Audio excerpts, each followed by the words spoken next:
ঠিক আছে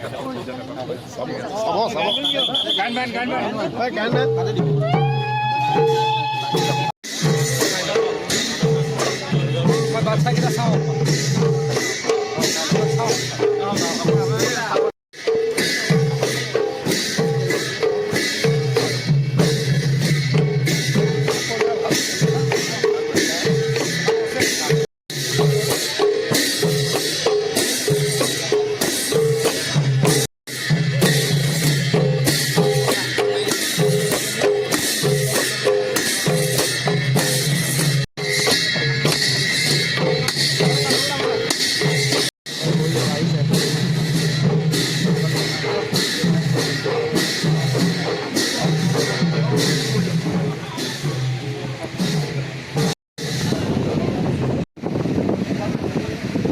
সন্মানীয়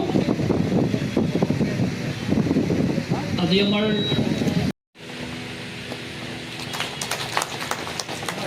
এখন চেলিং চাদৰেৰে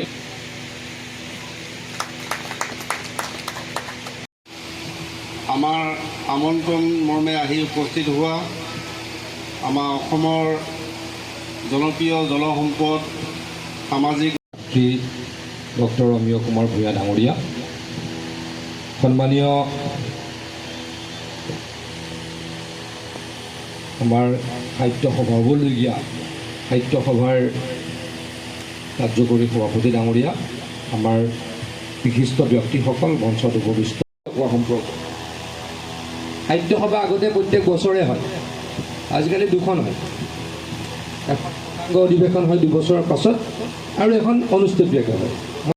আমাৰ জিলাসমূহলৈকে পঠাম, জিলা আৰু আমাৰ মৰ্চাসমূহৰ কেন্দ্ৰীয় ৰাজ্যিক মৰ্চাসমূহলৈকে একোখন গাড়ী দিয়াৰ ব্যৱস্থা। তৃতীয় এটা উল্লেখযোগ্য অনুষ্ঠান সেইদিনাখনেই হ'ব।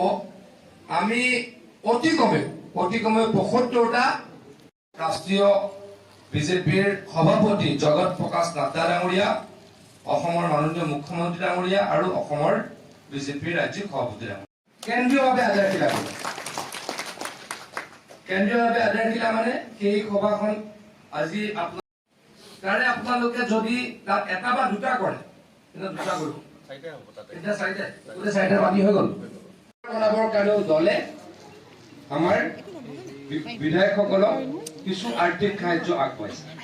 সেইখিনি যথেষ্ট নহয়, আপোনালোকৰো সহায় দলৰ সভা মই